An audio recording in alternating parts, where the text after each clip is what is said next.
parlons un peu d'électricité statique.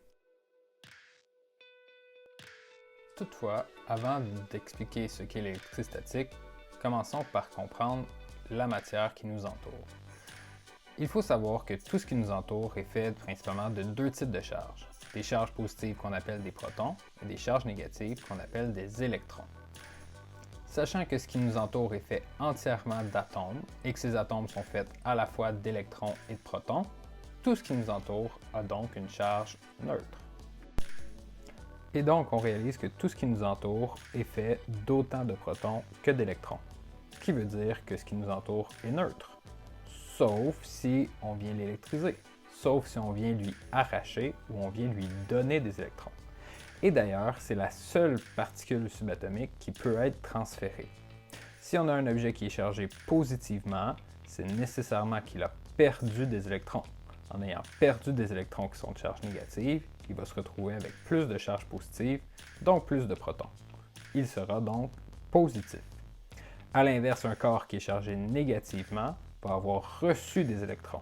En ayant reçu des électrons, nécessairement, il se ramasse avec plus de charge négative que de positive, et donc, encore une fois, cet objet sera chargé négativement.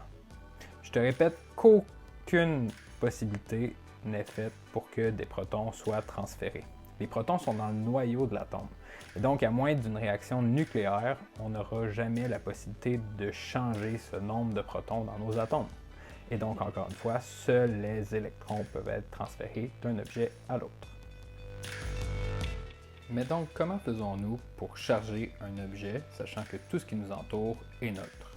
Eh bien, il existe en réalité trois grands types de manières de charger un objet, soit le frottement, le contact et l'induction. Débutons par parler du frottement. Pour charger un objet par frottement, plusieurs conditions doivent être respectées. Il nous faut préférablement deux matériaux de nature différente et isolants. Oui, mais pour quelle raison faut-il un isolant pour créer de l'électricité statique? Simplement parce que dans un conducteur, les charges voyagent beaucoup trop facilement pour être accumulées. A l'inverse, dans un isolant, les charges voyagent difficilement et donc pourront être accumulées à l'intérieur de celui-ci.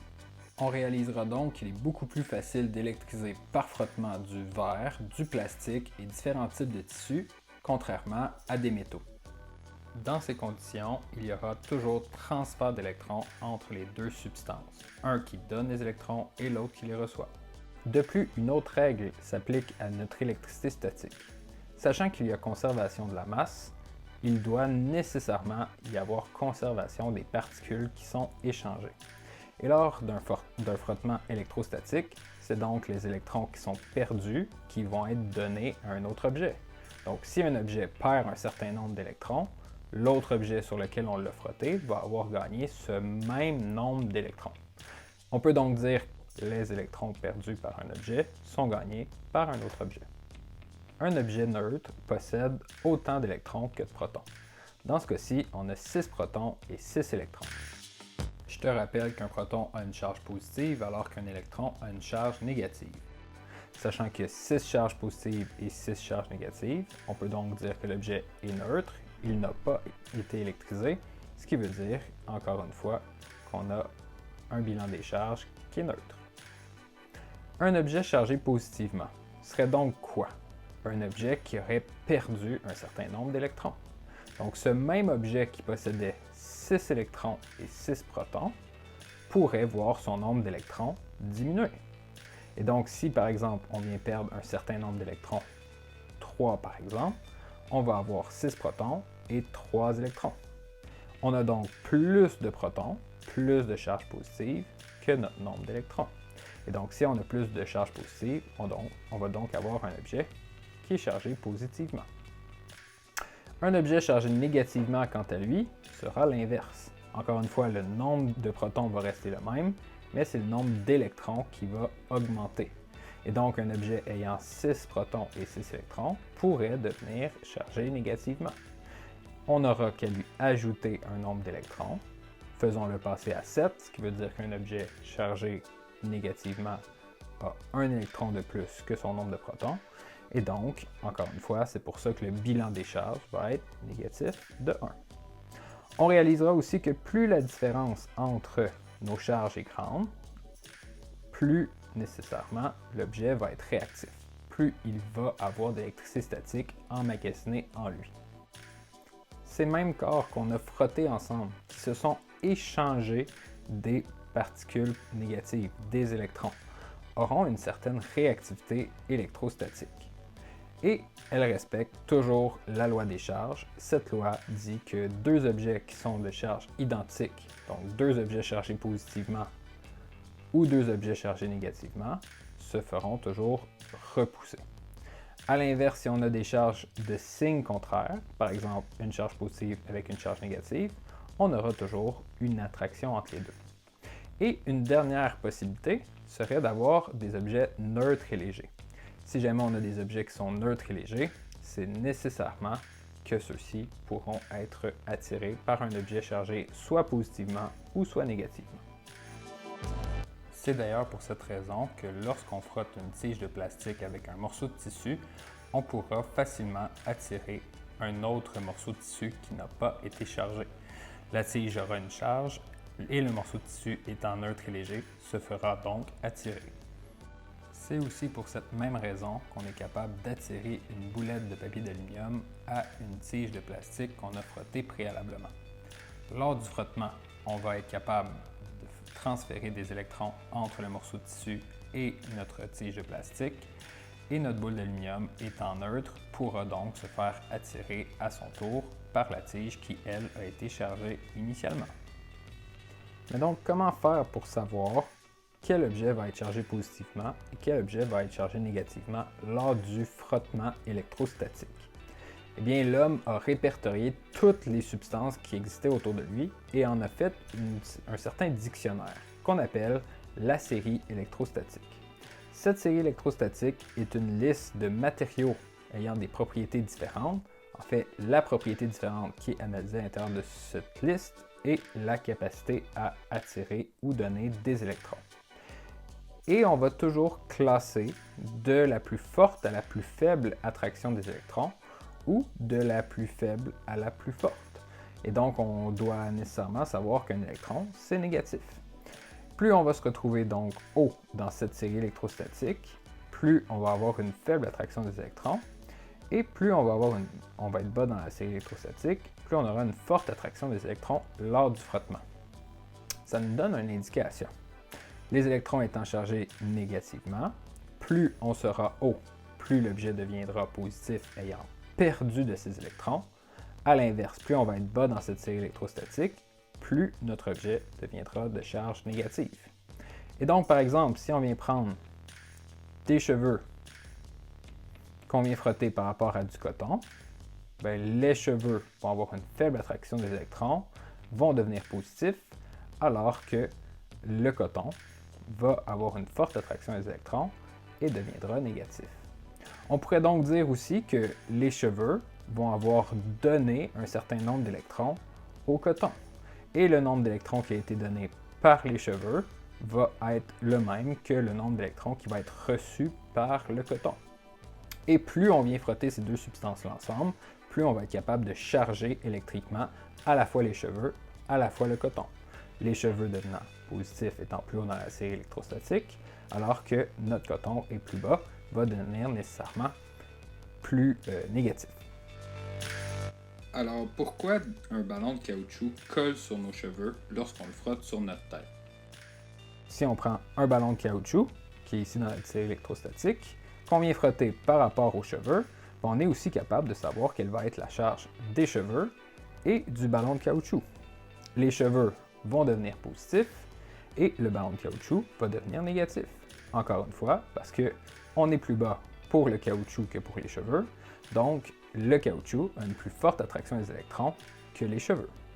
Les cheveux vont donc donner leurs électrons au caoutchouc. Et le caoutchouc va être négatif parce qu'il va avoir reçu plus d'électrons, plus de charge négative que son nombre de protons. Est-ce que les cheveux deviennent toujours positifs? Certainement pas, ça va dépendre sur quoi on va aller frotter nos substances. Si on vient frotter les cheveux par rapport à l'acétate, qui est un autre type de plastique, l'acétate a une plus faible attraction que les cheveux. Donc l'acétate deviendra positif et les cheveux humains deviendront négatifs. Encore une fois, tout dépend de leur capacité à recevoir des électrons. Pour tester ce phénomène, il suffit de 2 pailles de plastique ainsi qu'un morceau de laine. Lorsqu'on vient frotter une paille de plastique avec le morceau de laine, il y a un transfert d'électrons. Le plastique deviendra négatif alors que le morceau de laine deviendra positif. Et lorsqu'on approche chacune des pailles une par rapport à l'autre, on réalisera qu'il y aura répulsion entre les deux. Sachant que les pailles sont de même nature, même transfert d'électrons, il y aura nécessairement même charge, donc répulsion. A l'inverse, si on a de la fourrure, une tige de verre et une paille en plastique, lorsqu'on les approche ensemble, aucune répulsion ni attraction sera faite car les deux objets sont neutres initialement. Toutefois, lorsqu'on fait un frottement entre les deux avec un morceau de fourrure, on aura donc une charge qui va être produite pour chacun des objets. Selon la série électrostatique, le plastique deviendra négatif.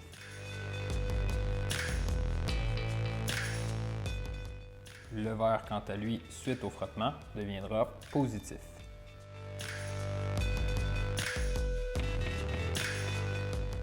On observera donc une attraction entre ces deux matériaux, sachant qu'ils sont de signes opposés.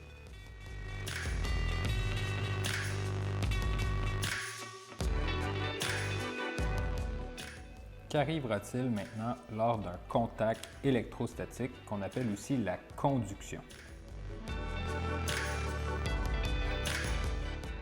Lors d'un contact, il y aura toujours séparation des charges entre les deux matériaux. Ainsi, les deux matériaux auront toujours la même charge suite à ce contact. Par exemple, un plexiglas électrisé va pouvoir séparer ses charges avec un petit disque neutre et léger, ce qui explique la répulsion suite à ce contact. Regardez à nouveau la répulsion du disque suite au contact. Troisième et dernière méthode pour charger un objet, l'induction. Le meilleur moyen pour visualiser la présence de l'induction est d'utiliser un électroscope.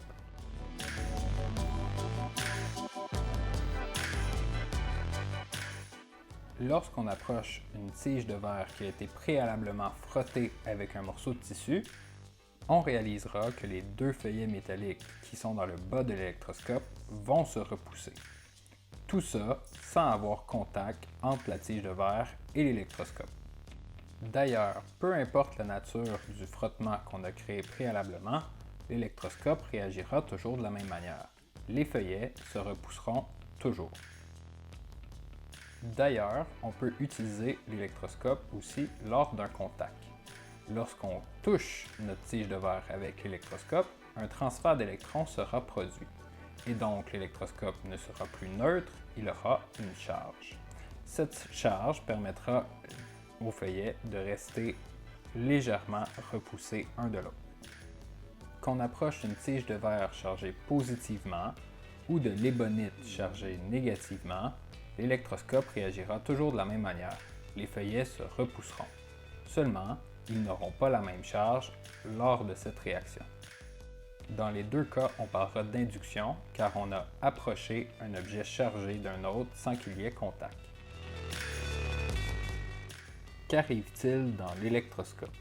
On voit donc que lorsqu'on approche une tige négative d'un électroscope qui lui est neutre, les deux feuillets se repousseront. Mais pourquoi?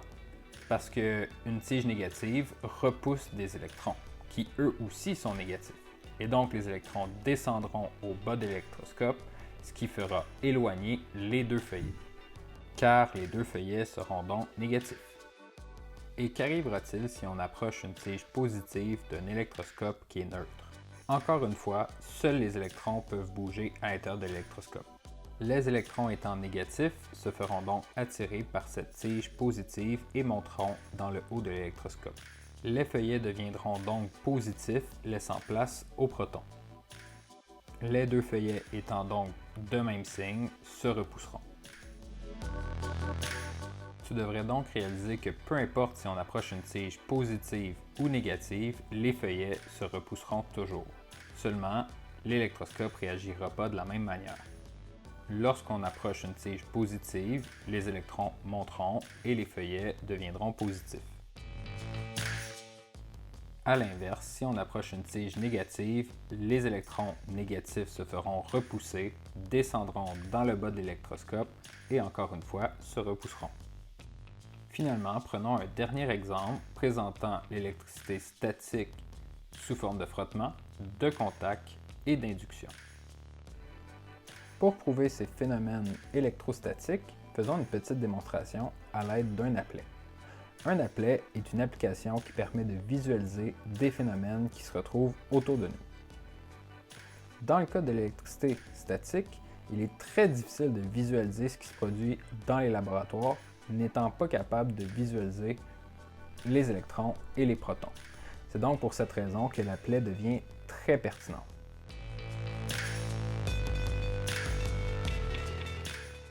Dans cet applet, on a un ballon, un chandail qui est à gauche, ainsi qu'un mur qui est à droite.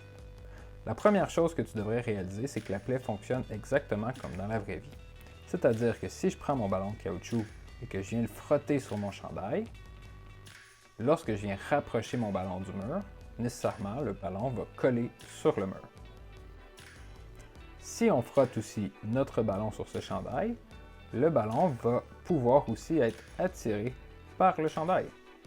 La grande question, c'est pourquoi notre ballon réagit de cette manière-là.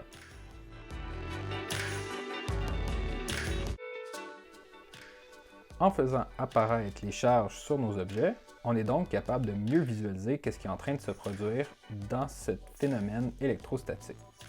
Lorsqu'on prend le ballon et qu'on vient le frotter sur le chandail, c'est qu'on est en train de faire un transfert d'électrons. Et donc, en approchant ce ballon et en frottant, on vient accumuler des électrons sur notre ballon. Le ballon étant rendu négatif et le chandail étant rendu positif. Si on prend donc notre premier phénomène où le ballon vient coller sur notre chandail, on réalise qu'on a ici deux charges qui sont opposées et deux charges opposées vont nécessairement s'attirer. Qu'arrive-t-il maintenant avec le mur? Lorsqu'on approche un ballon négatif d'un mur qui lui est neutre, on va avoir répulsion de nos électrons. Les électrons qui étaient donc sur le mur se font repousser et laissent place aux protons qui étaient à la surface de ce mur. Deux négatifs se repoussent et donc les électrons vont s'éloigner et les protons étant positifs vont venir attirer notre ballon qui lui est rendu avec un surplus d'électrons, c'est-à-dire de charge négative.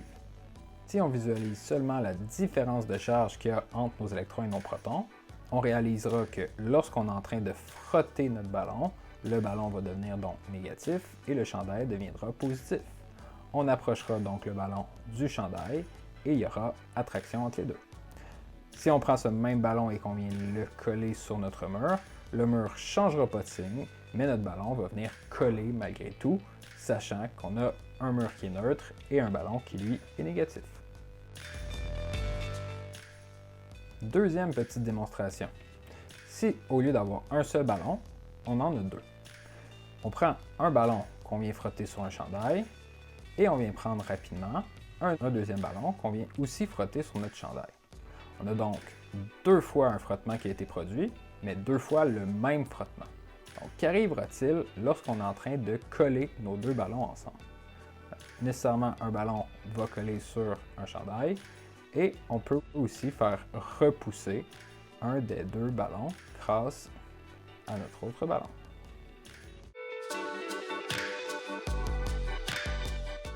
À quoi ressemblera donc ce phénomène si on essaie de visualiser les charges positives et négatives? Lorsqu'on prend un premier ballon et qu'on vient le frotter sur un chandail, le ballon devient négatif. Lorsqu'on prend le deuxième ballon sur un chandail, le deuxième ballon devient lui aussi négatif.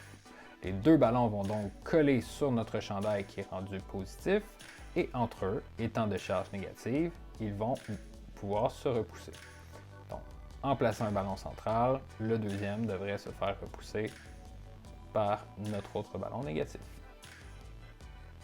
Reprenons maintenant cette même démonstration, mais uniquement en présentant la différence de charge. En plaçant un premier ballon sur notre chandail, le ballon devient négatif, le chandail devient positif. En plaçant un deuxième ballon sur l'autre partie du chandail, le deuxième ballon lui aussi devient négatif. Un négatif avec un positif, ça s'attire. Un négatif avec un positif, ça s'attire. Et en plaçant un des deux ballons, on réalisera la répulsion qui va se produire entre ces deux mêmes ballons de charge négative, c'est-à-dire la même charge.